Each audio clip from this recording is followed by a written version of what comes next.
Assalamualaikum warahmatullahi wabarakatuh. Kembali lagi di channel saya.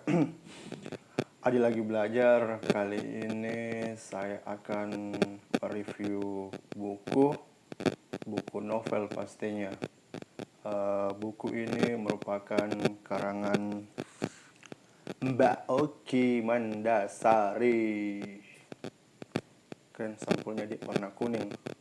Kalau saya lihat ini warna mengingatkan dengan salah satu partai besar di zaman Orde Baru. Ya, teman-teman anak-anak tahun 90-an ini, generasi X dan beberapa generasi pasti tahu apa yang saya maksud. Partai apa yang saya maksud. Jadi, kalau kita memahami makna 86 itu artinya siap siaga. Ini kan logonya ini toh, ada tulisan 86. Artinya kita memahami bahwa siap siaga, apapun itu perintah dari atasan harus dilaksanakan. Ya, jadi memang dari sampulnya ini kita memaknai bahwa ini novel bercerita tentang seorang pegawai negeri sipil namanya Arimbi. Jadi ini Arimbi dia dijelaskan dia kuliah di salah satu perguruan tinggi di Jawa. Ya, kuliahnya lancar-lancar saja.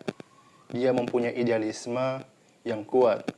Tapi ketika dia masuk ke dalam instansi pemerintahan, dalam hal ini dia diterima sebagai seorang pegawai negeri sipil, idealismenya kemudian berubah karena ada faktor X, kondisi sosial dan hal-hal sebagainya, dan sistemnya juga yang mempengaruhi Rimbi, membuat Arimbi sehingga merubah Arimbi yang tadinya idealis berubah menjadi realistis. Tuntutan sama toh. Dia pun juga berkenalan dengan seorang lelaki yang akhirnya Arimbi menikahi dengan lelaki tersebut. Karena Arimbi seorang bawahan, dia memiliki atasan, pasti itu ya. Ada bawahan, ada atasan. Jadi ya yang bagaimanapun itu pasti bawahan harus tunduk dan mengikuti saran dari atasan, sehingga dia mengikuti pola atau aturan main dari atasan tersebut. Ya, bukan lagi rahasia umum di instansi tersebut. Bisa saya katakan ada permainan lah untuk mendapatkan nilai lebih dari pekerjaan. Tak jadi kalau kita bekerja hanya mendapatkan gaji sekian, kalau kita melakukan hal tersebut kita bisa mendapatkan lebih, sehingga Arimbi mengikuti pola tersebut. Dan juga Arimbi kan telah menikah, jadi tuntutan samanya dia harus realistis, memanfaatkan ini momen supaya kelak keluarganya bisa hidup enak dan nyaman di kemudian hari. Ya, singkat cerita, kemudian Arimbi didapat melakukan tindak pidana korupsi. Akhirnya Arimbi dan atasannya itu masuk ke dalam sel. Jadi pergumulan dia di dalam sel ini bertemu dengan beberapa para narapidana yang merubahnya menjadi Arimbi yang bukan lagi Arimbi seperti dulu.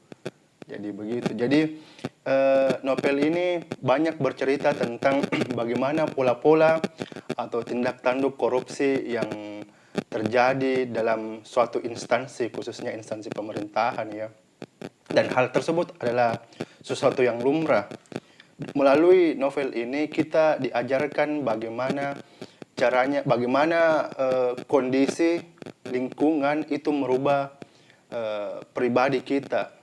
Dengan yang dulunya kita idealis, yang dulunya kita berprinsip, merubah kita menjadi seseorang yang realistis dengan memanfaatkan momen dan pengaruh dari sistem-sistem yang ada di sekitar kita. Jadi kalau kita tidak berubah ya, kita akan ditinggalkan momen ataupun kita dimatikan oleh momen tersebut. Ya, mungkin seperti itu dari saya. Jadi teman-teman, bagus kayaknya kalau teman-teman baca ini novel, supaya itu khususnya teman-teman yang ingin masuk ke dunia kerja tuh, supaya teman-teman terbuka wawasan pemikirannya, bagaimana sih itu dunia kerja yang sebenarnya. Ya, itu dari saya. Semoga dengan review ini teman-teman bisa menangkap apa maksud penyampaian saya melalui novel yang telah saya baca ini. Ya, Assalamualaikum warahmatullahi wabarakatuh.